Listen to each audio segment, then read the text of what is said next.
Assalamualaikum warahmatullahi wabarakatuh. Yeay, hari ini kita akan membuat podcast keempat kita. Yes. Podcast apa ya kira-kira?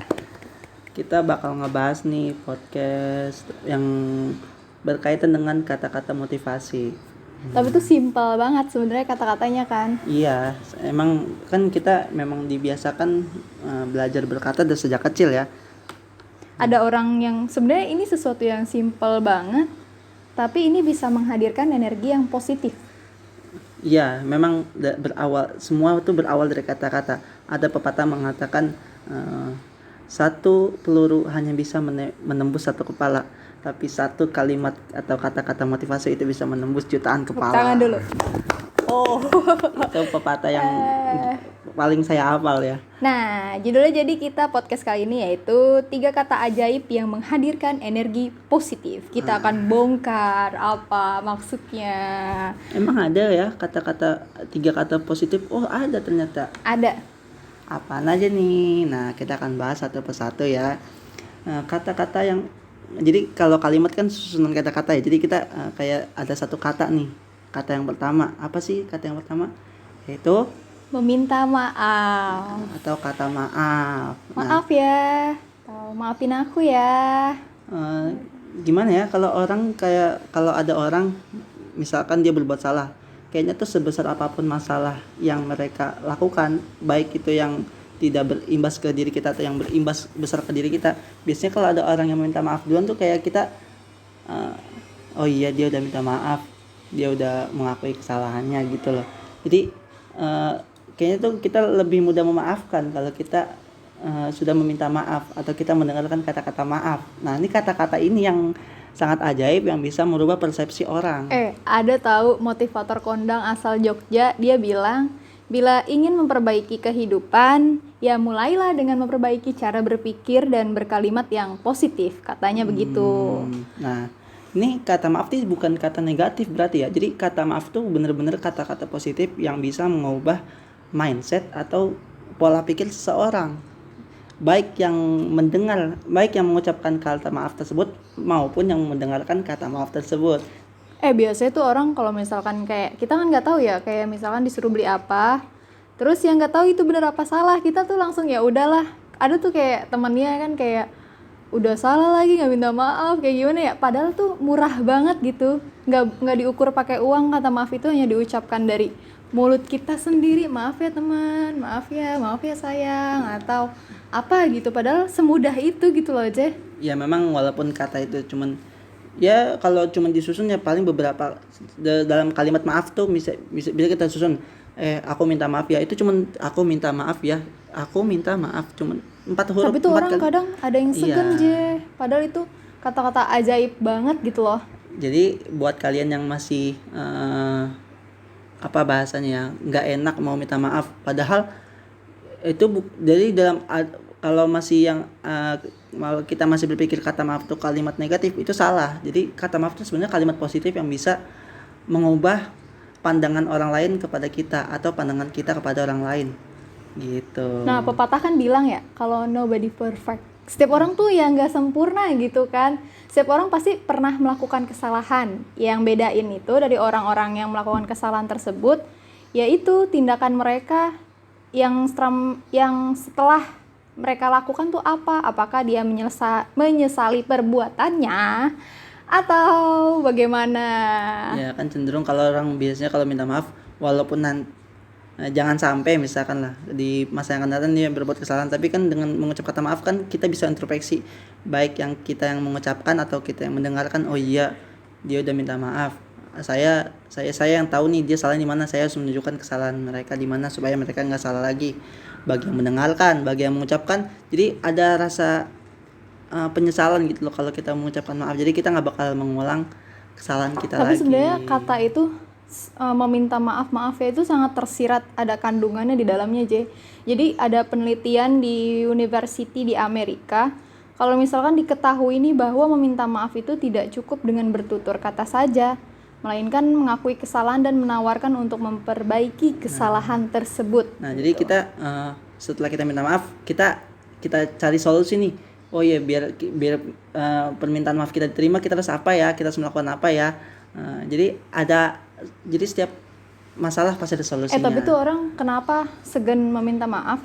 Karena tuh sebenarnya meminta maaf itu adalah hal tersulit untuk dilakukan, mengingat setiap manusia itu memiliki pertahanan diri yang mana menjadikan seseorang cenderung tidak mau disalahkan.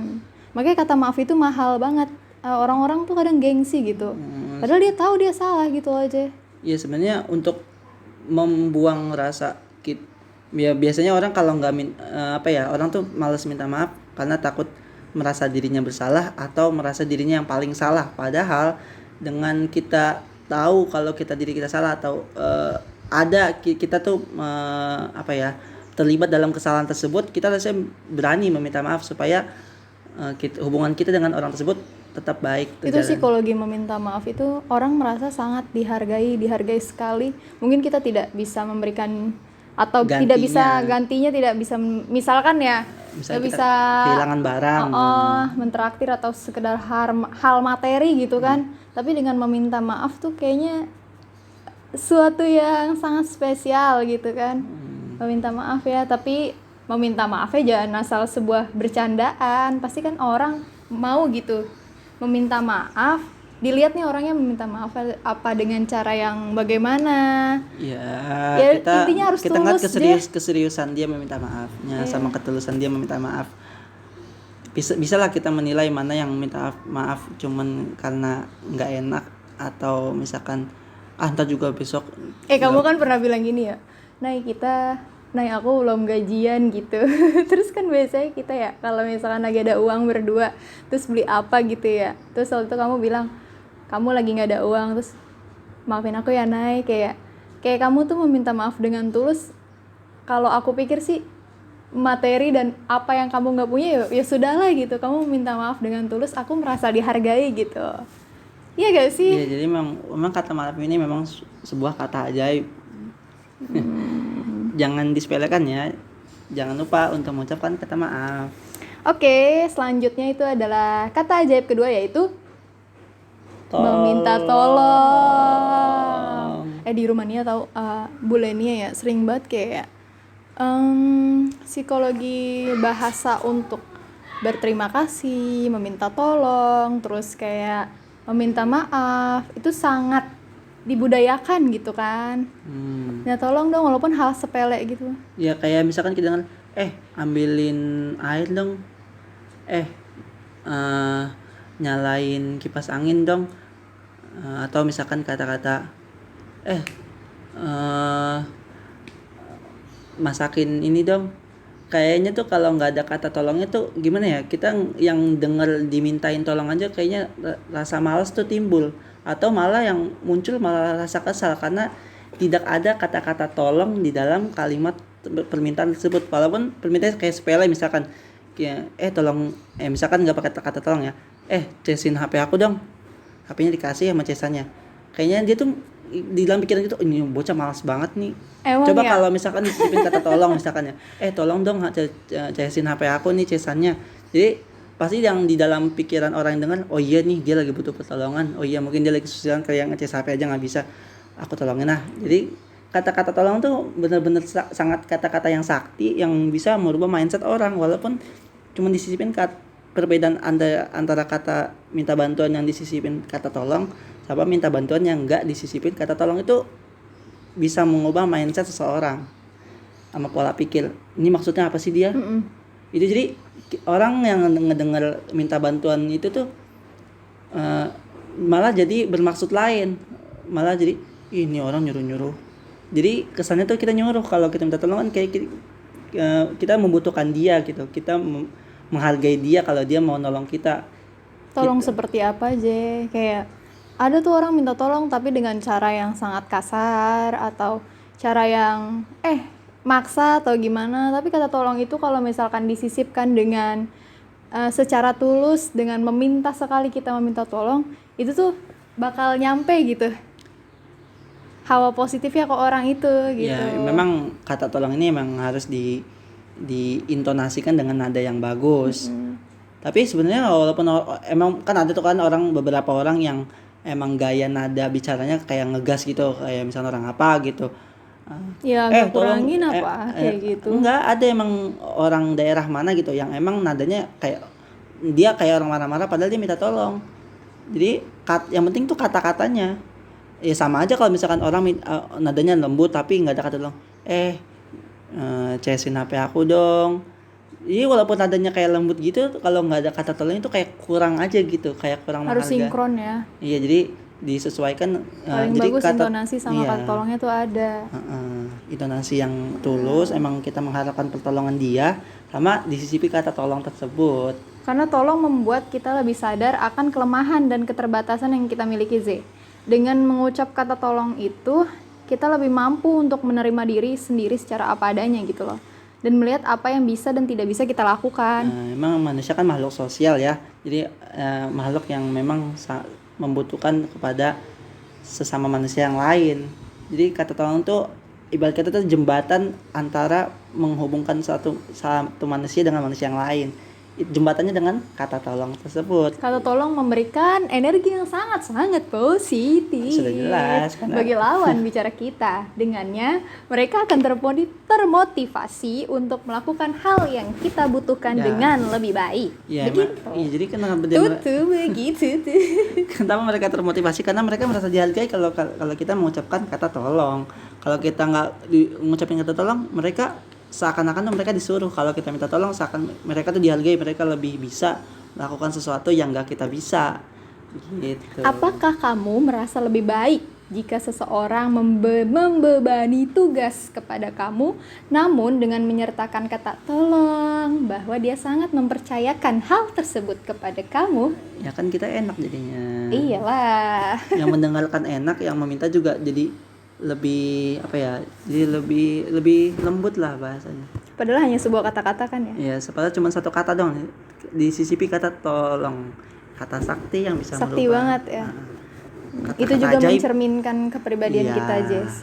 Kayak gitu. Bagus banget ini. Nih ada lagi nih, satu lagi kata yang ketiga yang terakhir. Sebenarnya mungkin banyak kali ya, cuman ini pilihan kata-kata kita yang sering dilupakan orang-orang. Makanya kita Iya tahu. dengan 3 kata ini bahkan kita bisa mengubah kepribadian kita menjadi lebih positif atau banyak manfaatnya, nanti akan kita sebutkan banyak. TET, RIRI, MA, KAK, SIC, H. Terima kasihku. kenapa jadi nyanyi? Ku ucapkan pada guruku Zainab. Tadi gue dapat juga Perpisahan, lagu perpisahan. Terus apa lanjutannya apa lagi? Ilmu yang berguna selalu dilimpahkan. Terus terima kasihku guruku. Seriosa. Terima kasih. Ya, ini dari sekumpulan kata-kata yang biasa diucapkan oleh manusia, bukan manusia sih, ya orang lah, ya manusia lah, yang biasa diucapkan oleh orang tapi banyak dilupakan. Yes. Padahal ini kalau kita biasakan secara dalam kehidupan sehari-hari, banyak banget yang bakal Nih, terbuka. orang yang jarang mengucapkan terima kasihku, dia tidak tahu kekuatan tersembunyinya. Pertama, bisa memperlancar rezeki, mengurangi stres dan emosi, menjadi pribadi yang lebih positif. Gitu loh. Kenapa sih emang kata terima kasih bisa membuka rezeki? Bisa lah. Orang merasa sangat dihargai, kayak seakan-akan tuh kita terima kasih ya Jenal. Kayak di hari itu tuh sangat positif. Kayak kita sangat dihargai gitu loh. Simpel banget kan? Coba kalau misalkan kita bercengkerama dengan orang, tidak ada kata terima kasih atau apa gitu kan. Ya biasanya orang kalau di perpisahan misalnya terima kasih ya udah bantu aku, terima kasih ya udah nemenin aku, atau terima kasih ya udah membantu dalam hal apa gitu, atau terima kasih ya udah dengerin cerita aku. Padahal cuma didengerin ceritanya aja tuh orang bisa mengucapkan. Jadi kata-kata terima kasih itu memang bener-bener bisa membuka rezeki kita. Rezeki yang banyak, bisa rezeki kesehatan, bisa rezeki panjang umur, bisa rezeki nikmat-nikmat jasmani rohani, kita merasa nyaman, itu kan rezeki. Hidup tentram itu rezeki. Dengarkan aku, yes. Ada hal yang lebih menarik lagi dari kata terima kasihku. Nih, dari penelitian oleh di University Florida State menyatakan bahwa kalau misalkan menyampaikan terima kasih itu bisa memperbaiki perilaku dalam hubungan antar manusia. Tidak hanya itu, penelitian oleh Adam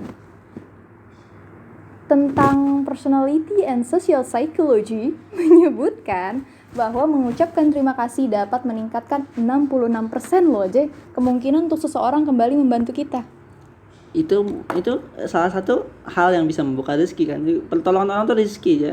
Jadi rezeki itu nggak harus dengan materi ya. Iya. Pertolongan orang ini ketika kita dalam kesulitan itu merupakan sebuah pintu rezeki yang nggak disangka-sangka. Kita lagi kesulitan, nggak taunya orang yang nggak kenal sama kita, orang yang nggak dekat sama kita tiba-tiba mau nolong kita. Nah itu kan merupakan pintu rezeki yang nggak terduga. Kenapa?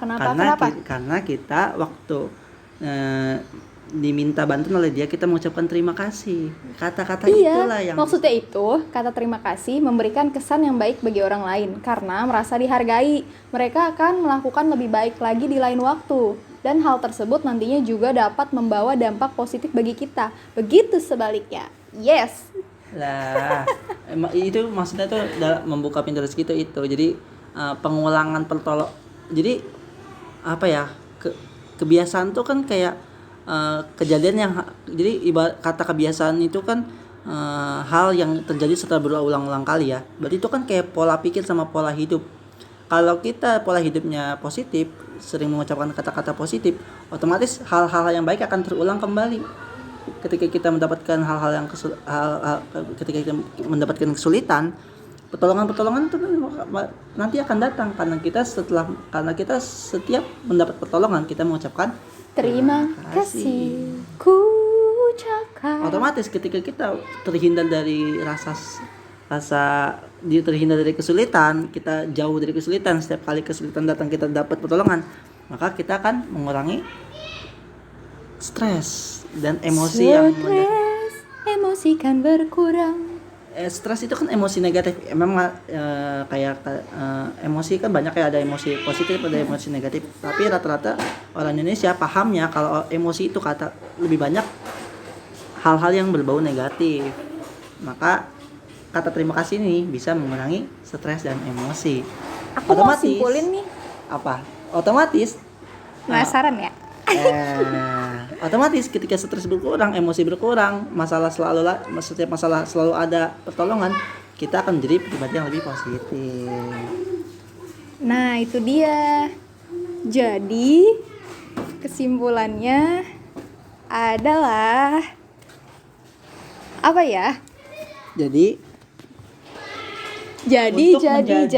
Untuk menjadikan hidup kita yang lebih positif, menjadi pribadi yang lebih positif, kita harus menerapkan 3 kata-kata positif, 3 kata-kata ajaib, 3 kata-kata sakti yang bisa mengubah hidup kita menjadi lebih baik dan lebih positif. Memahami kekuatan dari ketiga kata tersebut tidaklah sulit. Kita hanya perlu mengerti hal-hal yang dapat dihadirkan oleh ketiga kata tersebut. Lingkungan yang dihiasi dengan pikiran positif, kalimat-kalimat positif, dan energi positif akan menghasilkan suatu kehidupan yang lebih baik. Karenanya, mari mulai menerapkan 3 kata ajaib tersebut dalam kehidupan sehari-hari. Kuncinya Tidak ada apa ya. Tidak ada hal yang terlalu kecil untuk disebut kebaikan.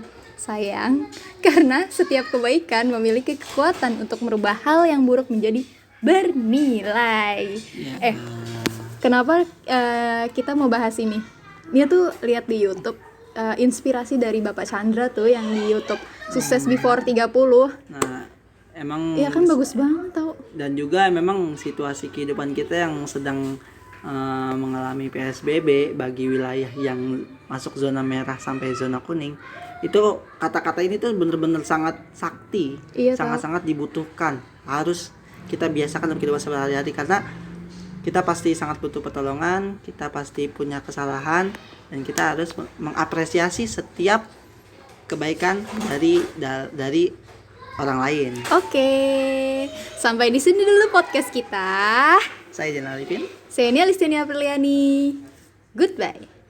Have a good day. Have a nice day. Wah, wassalamualaikum warahmatullahi wabarakatuh.